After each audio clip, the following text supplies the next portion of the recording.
no coiners, pre-coiners, new coiners, shit coiners, wage slaves, debt slaves, and Bitcoiners of all description. It's Citadel summer. And today, I am going to talk about privacy. I am not going to talk about privacy maybe the way you think. What I'm going to talk about is how some Bitcoiners can fall in love with privacy. I'm going to even say some pre-coiners. Some people who know Bitcoin, know about the value proposition of Bitcoin, know that Bitcoin is the right thing.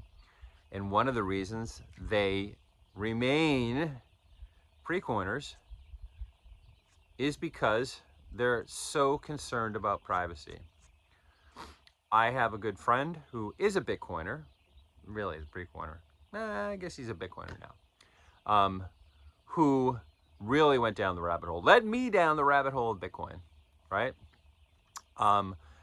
And was really into Matthew Crater videos, which are awesome, and I recommend them. If you haven't seen Matthew, he runs the Bitcoin University, and he always has good videos. But my friend became obsessed with non-KYC Bitcoin, and what that means is there's all kinds of fiat laws around banks, and everyone has KYC. Now it seems like you can't even buy a frickin' toothbrush without KYC. But it's know your customer or know your client. So you got to know stuff about people in order for them to bank, in order for them to use money, right? Yeah, it's crazy. And my friend became obsessed with, if it's going to be Bitcoin, it's got to be no KYC, because he was so obsessed with privacy. He didn't want anyone to know that he had Bitcoin. He's a Canadian, right? Not doxing him. He's a Canadian, so I could see, you know, that government is a little bit kooky right now, fortunately, here in the United States of America. And you know me, nation states are going away, right? I'm not hung up on nation states. What I liked about Trump was not make America great again, though I do think that we want to have, that Bitcoin can help people be, what America is meant to be, free, right? Sovereign people. We can get back to that.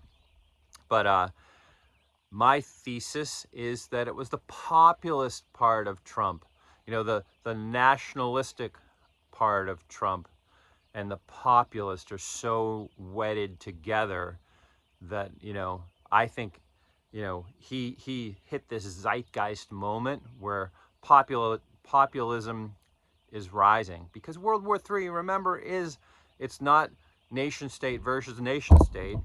Well, my tripod just decided to give up the ghost. It's not nation state versus nation state. It's nation states versus their people, right?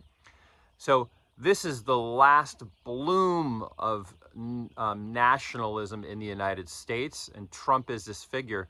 But it's really the populist part that people are attracted to for Trump. And this is a populist time because nation states are going away. So, total tangent, awesome, huh? Privacy. My privacy maximalist friend. No KYC, no one can know I have Bitcoin. So guess how much Bitcoin he has? Almost zero. Almost zero, right?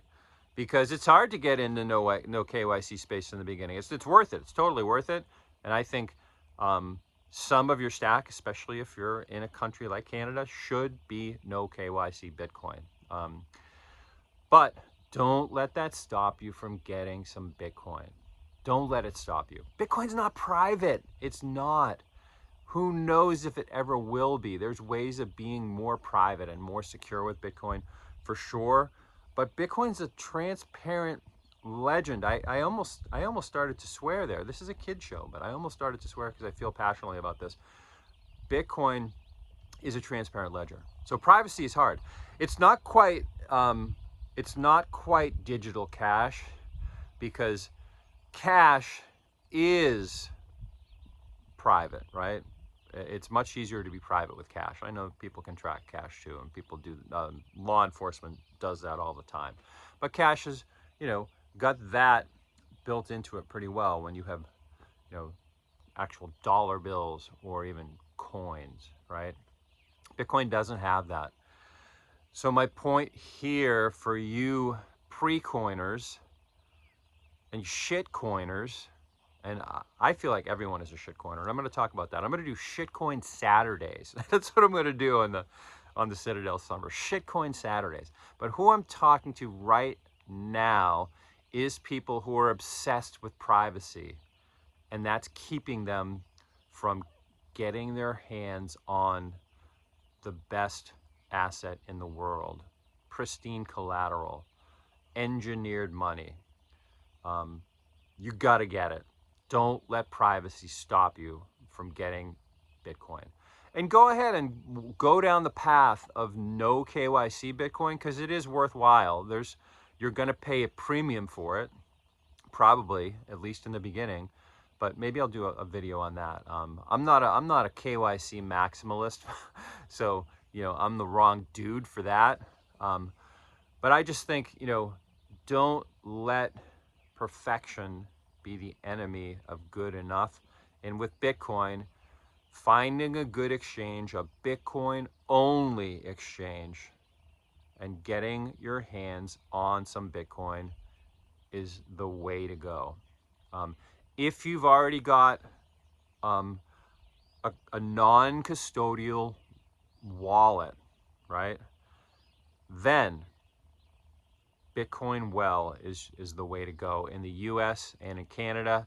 I can't speak for other parts of the world. Maybe someone could comment and tell me. Bitcoin Well never holds your Bitcoin, right? So if you're not worried about this privacy nonsense, and actually Bitcoin Well, you can get some non-KYC Bitcoin from Bitcoin Well through their ATMs if you're in Canada. But otherwise, set up an account with Bitcoin Well, set up a non-custodial wallet, and I like the Aqua wallet, but you can get, there's a lot of different ones. I like the Aqua wallet. If you want to have help setting up an Aqua wallet, here comes the plug, bitcoincitadel.net. Book a time with one of our educators, like me. You can do it with me. And we'll get you started, right? So Bitcoin Well, they never hold your Bitcoin. They never custody it, even for a second. You buy it, it goes right into your on-chain address, or in this case, your non-custodial Lightning wallet. All right, Citadel Summer. We talked about privacy today. Don't be a privacy maximalist, right? Don't be a privacy maximalist.